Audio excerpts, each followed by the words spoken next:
नमस्कार दोस्तों, स्वागत है आपका इवनिंग रिपोर्ट में। और आज के मार्केट को देखते हैं क्या तस्वीर बन के निकलती है। क्योंकि कल जब मार्केट क्लोज हुआ था तो काफी दिलचस्प था कि मिड और स्मॉल कैप में एक बढ़िया तेजी बनी थी। तो आज के बाजार में क्या फॉलो बाइंग दिखी, कंटिन्यू थी वो कि नहीं थी, किस तरह का, तो इसको चलिए समझते हैं क्या था आज। तस्वीर ये आज की बनती हुई दिख रही है कि बैंक निफ्टी थोड़ा सा 0.1% या 40-43 अंक नीचे गया। काफी वोलेटाइल था दिन के दौरान, लेकिन निफ्टी और 500 में स्लो थी, लेकिन बाइंग थी। हालांकि ये बात जरूर माननी चाहिए कि डे लोज के आसपास ही जाके मार्केट बंद हुआ है निफ्टी। यानी बड़ी तेजी जो बन रही थी वो बनी नहीं, एडजस्टेड में थोड़ा ऊपर गया, लेकिन बाइंग हुई है। अभी हम लोग चार्ट देखेंगे तो ज्यादा समझ में ये देखिए, अब आप चार्ट देखिए तो यहाँ पे आपको दिखेगा जो गैप अप उसने बनाया था कल से, उस गैप अप के बाद फिर वो ऊपर गया काफी, लेकिन वहां से फिर बहुत ज्यादा टिक नहीं पाया।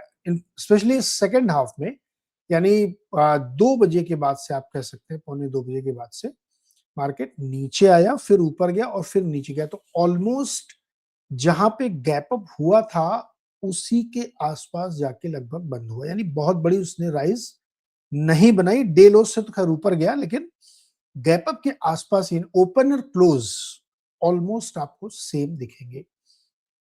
ऑलमोस्ट यही चीज बैंक निफ्टी के साथ थी, लेकिन बैंक निफ्टी ने जहां पे ओपनिंग दी वहां से नीचे, या कहें कि डे लो के आसपास जाके बंद हुआ, तो भी गलत नहीं होगा। क्यों ऐसा हुआ, ऐसा क्या रीजन था? तो देखिए, बैंक निफ्टी का जो कंपोजिशन है वो टॉप बैंक्स का है, उसमें बड़े दिग्गज बैंक ज्यादा है। और आज बैंक चले नहीं, तो बैंक निफ्टी का प्रदर्शन आपको वैसे ही दिखा।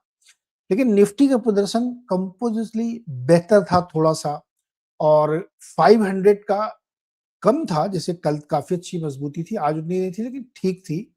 और इसीलिए आप मिड और स्मॉल कैप में भी देखेंगे आधा आधा परसेंट की तेजी बनती रही। Now what is the story, what does it tell, क्या बोलने की कोशिश कर रहा है मार्केट, ये आपको इस प्लेट से पता चलता है, जो और डीप डाइव करता है निफ्टी में कि हुआ क्या। तो निफ्टी के जो पुलर्स थे आज, वो आईसीआईसी बैंक एक था, बाकी जो है एचडीएफसी बैंक, जो कि हैवी वेट है, तो उसने ड्रैग किया। भारतीय एयरटेल ने ड्रैग किया, बजाज फाइनेंस ने ड्रैग किया, आरआईएल ने थोड़ा सा नीचे खींचा, लगे 4 पॉइंट ही था। लेकिन ये सब वो स्टॉक है, एचडीएफसी, आरआईएल, भारती, जो दिग्गज हैं, उनकी तरफ से सपोर्ट नहीं मिला। सपोर्ट कहां से मिला? आईसीआईसी बैंक और एलएनटी की ओर से, और एक्सिस बैंक से भी थोड़ा मिला। इटर्नल है जरूर, 13-14 पॉइंट दिखाया उसने, लेकिन इटर्नल बहुत बड़ा वेटेज नहीं रखता।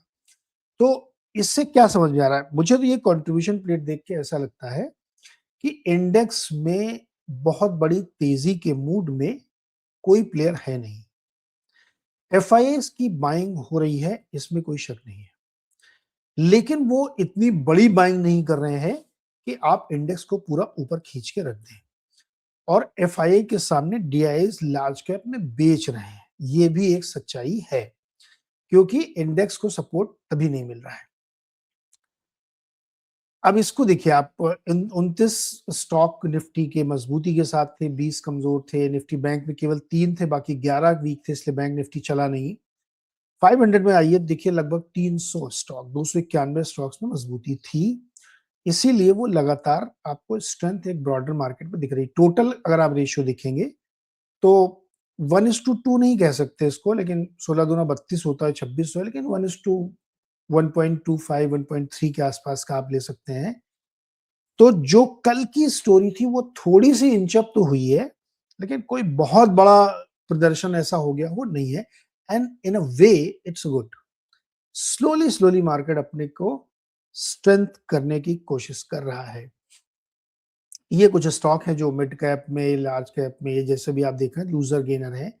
बीएससी के रिजल्ट हम लोगों ने सुबह डिस्कस किए थे, काफी अच्छे रिजल्ट थे, तो 6.5% स्टॉक ऊपर है। अंबर के रिजल्ट बहुत अच्छे थे, अंबर ऊपर है। इसीलिए स्विग्गी जोमेटो को तो अब क्या बोले, वो ऊपर नीचे होते रहते हैं। और इधर औरो फार्मा मेरी वीकनेस थी, रिजल्ट नहीं पसंद आया। नवीन फ्लोरिन के रिजल्ट पसंद नहीं आया, जाइडस के पसंद नहीं आया। तो ये कुछ स्टॉक है जो न्यूज के आधार पर चले। नाउ सीधा इंडेक्स के अलावा जो अलग इंडेक्स हैं यानी जो अलग अलग सेक्टोरल इंडेक्स है उसमें कहाँ आज तेजी थी, मीडिया में। अब ये एक नॉन इवेंट है, मैं इसको बिल्कुल तवज्जो नहीं देता हूँ, लेकिन ये टॉप गेनर है इसलिए मेंशन करना पड़ता है। निफ्टी मीडिया का कोई मतलब ही नहीं, उसमें जो स्टॉक है वो ऐसे ही, मतलब उनका कोई मार्केट को ड्राइव करने में कोई रोल नहीं है, इसलिए मैं ऐसी बात कह रहा हूँ। ऑटो इंडेक्स में आज थोड़ी सी रौनक लौटी, 1.25% की मजबूती आई।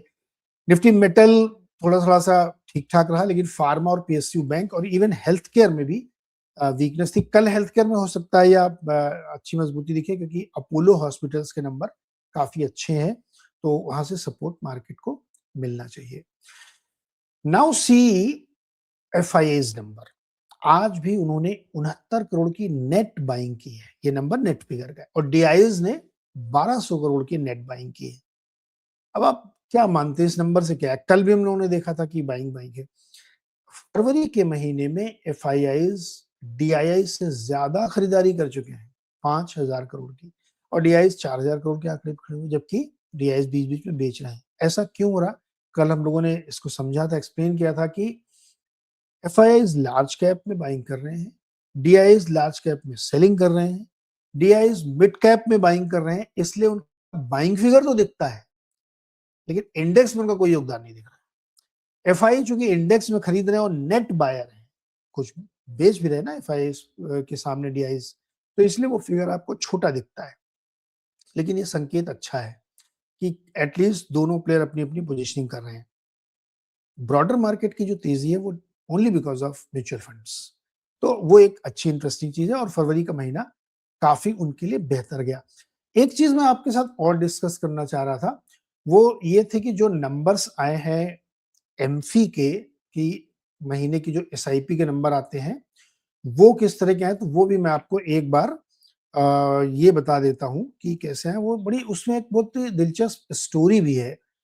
उन नंबर्स को अगर आप अंदर से जाके डिकोड करेंगे तो आपको समझ में आएगा।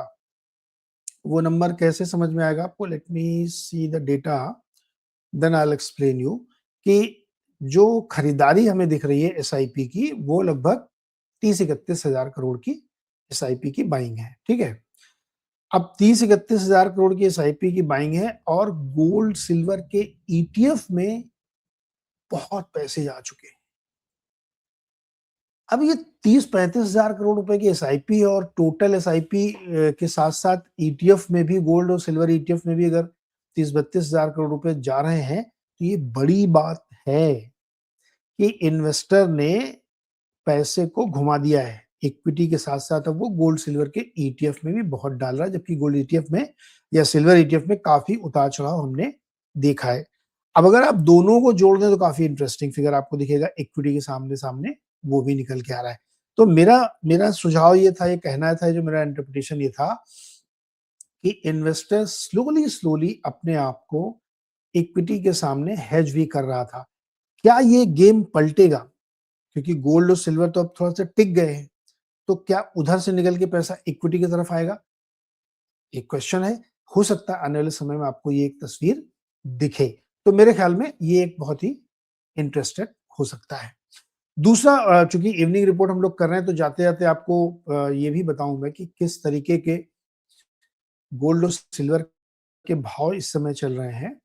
तो गोल्ड इस समय चल रहा है 5037 पे, और $81 पे सिल्वर है। ये जिस समय रिकॉर्ड कर रहा हूं उस समय प्राइस है, लेकिन M6 में आप देखिए 158 गोल्ड इंचअप कर रहा है स्लोली स्लोली, और चांदी 260 के आसपास अभी भी बनी हुई है। बॉन्ड यील्ड और रुपए में बहुत ज्यादा अंतर नहीं आया, लेकिन ठीक है, थोड़ा सा रुपया भी स्ट्रांग हुआ है, और बॉन्ड यील्ड स्लाइटली 0.03% नीचे आती हुई दिखी यहाँ पे। एक रिजल्ट आया उसका मैं मेंशन यहाँ पे कर दूं, वो है टाइटन। टाइटन का एबिटा काफी अच्छा रहा है, नेट प्रॉफिट में करीब 48% की ग्रोथ देखने को मिली है, जो कि बहुत अच्छा नंबर माना जाएगा Q3 में। क्यों? क्योंकि हमने आपको सुबह याद होगा पीएन गाडगिल के नंबर डिस्कस किए थे, पीएन गाडगिल नंबर बहुत अच्छे आए थे। तो इसलिए नहीं कि सोना खरीदने के लिए लोग मरे जा रहे हैं, क्योंकि ये जो सीजन है ये मैरिज सीजन है, सहालक का सीजन इसको बोलते हैं, और इस समय धुआंधार शादियां हो रही हैं। तो शादियों की शॉपिंग शादियों के दिन नहीं होती है, कि जिस दिन शादी उस दिन शॉपिंग हो रही। जिस दिन से मैरिजेस की डेट शुरू होती है उससे ऑलमोस्ट 1 महीने पहले गोल्ड की बाइंग हो जाती है लोगों के घरों में। तो इसीलिए आपको वो इस रिजल्ट में रिफ्लेक्ट होता हुआ दिख रहा है। और चूंकि थर्ड क्वार्टर में ही सारी बाइंग आपको गोल्ड में होती हुई दिखी थी और अभी भी हो रही होगी, तो फोर्थ क्वार्टर में भी दिखेगी। तो इसलिए आप टाइटन का रिजल्ट देखिए, पीएन गाडगिल का रिजल्ट देखिए, सॉलिड नंबर निकल के आए हैं। 1470 करोड़ का प्रॉफिट इन्होंने दिखाया है, रेवेन्यू 22,000 साढ़े 22,000 करोड़ का आया है, एबिटा में बहुत सॉलिड ग्रोथ है और मार्जिन स्लाइटली मतलब आधा परसेंट से थोड़ा सा कम ऊपर गया। तो नंबर अच्छे हैं टाइटन के। कल हम लोग देखेंगे ये किस तरह से बिहेव करता है।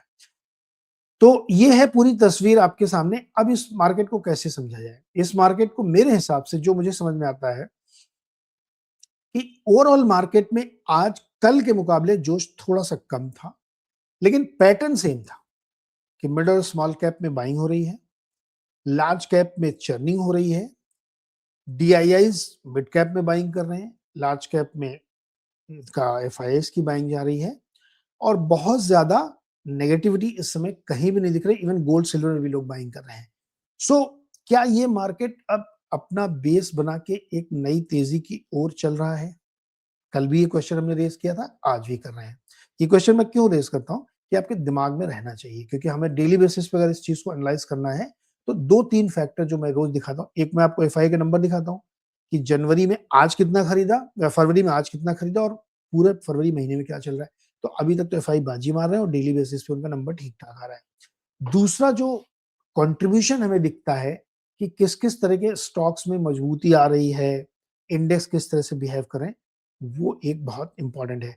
तो जो फ्राइडे को मैं इवनिंग रिपोर्ट बनाऊंगा ना, उसमें वीकली नंबर्स भी लूंगा, तो जिससे मैं पता लगे पूरे हफ्ते मार्केट में क्या किया इन लोगों ने। सो मेरे हिसाब से नंबर्स ठीक ठाक हैं, अच्छे हैं और बाजार अपने लिए दिशा तलाशने की कोशिश कर रहा है, या कहें कि अंडरटोन बुलिश है और बाइंग होती हुई दिख रही है मार्केट में। हाँ, एक क्वेश्चन है या एक उसको कह सकते हैं अलर्ट है, या आप कह सकते हैं कि एक थोड़ा सा चिंता होनी चाहिए कि मार्केट का अगर आप चार्ट देखिए ये वाला निफ्टी का, तो इसमें देखिए आप यहाँ पे यानी लगभग 1 बजे के आसपास जो तेजी बनी थी वो 2 या 3 कैंडल में तोड़ दी थी पूरी। 100 पॉइंट पूरे निफ्टी को 3 कैंडल में तोड़ दिया था। यानी कि कोई एक स्मार्ट व्यक्ति है जो राइज होने पे प्रॉफिट बुक करने आता है और बड़े में बेचता है। वो डीआईज भी हो सकते हैं कि जैसे ही थोड़ा एफआई की बाइंग दिख रही है या थोड़ा ऊपर लार्ज कैप जा रहे हैं तो वो आके बेच देते हैं। ये एकदम सच है। तो कहीं ना कहीं एक ये उठापटक जो मार्केट में चल रही है उतार उतार चढ़ाव की, उससे जो हम लोगों का अनुमान था जो 26,000 के ऊपर बनता है कि अगर बड़ा बुल रन शुरू हो रहा है या कंसोलिडेशन हो रहा है या तेजी बन रही है, तो इसको 26,300 या 26,500 रादर के ऊपर बहुत अच्छे प्रकार से टिकना पड़ेगा, तभी ये जो कंटिन्यूअस बाइंग है ये सस्टेन करेगी। तो अब चूंकि 25,935 पे हम आ चुके हैं, कल होपफुली ये 26,000 के ऊपर जाने की कोशिश करेगा, क्लोजिंग की कोशिश करेगा। तो ये हफ्ते में अभी आज मंगलवार है, बुध बृहस्पति शुक्र 3 दिन और हैं, 100 पॉइंट आप एवरेज लगा के तो 26,300 के ऊपर इस हफ्ते में अटेम्प्ट हो जाना चाहिए। अगर ऐसा होता है तो एक उम्मीद की किरण जगेगी। अगर कोलैप्स होता है 26 के बाद फिर नीचे की तरफ, तो चिंता बढ़नी चाहिए। लेकिन अभी उम्मीद की किरण जगी हुई है, तो मुझे तो लगता है कि ग्राउंड लेवल पे लोग मिड और स्मॉल कैप में बाइंग कर रहे हैं, डीआईज खास तौर पे, और एफआईआईज कम से कम बेचना बंद कर चुके हैं, नेट बायर हो गए हैं। तो ये again is a very positive. तो फरवरी महीने में फूल खिल सकता है, गुलशन हो सकता है। थैंक यू सो मच दोस्तों इस चर्चा में शामिल होने के लिए। अच्छी थी आज की क्लोजिंग, तो मुझे लगता है कि मार्केट को एक कॉन्फिडेंस आता हुआ दिख रहा है यहाँ पे।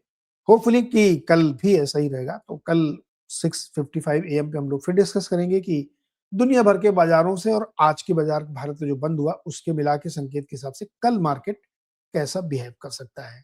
आई गेस कि आपको ये रिपोर्ट पसंद आती होगी।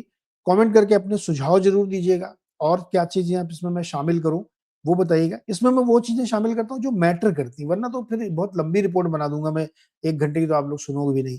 तो एकदम वही चीजें जिनको आपको जरूर जानना चाहिए क्लोजिंग रिपोर्ट के हिसाब से। तो थैंक यू सो मच। कल सुबह फिर मिलते हैं। चैनल को लाइक कर लीजिए, दोस्तों के साथ शेयर करिए और भूल गए हो तो सब्सक्राइब कर लीजिए। और सब्सक्राइब कर चुके हैं तो बेल आइकन दबा दीजिए।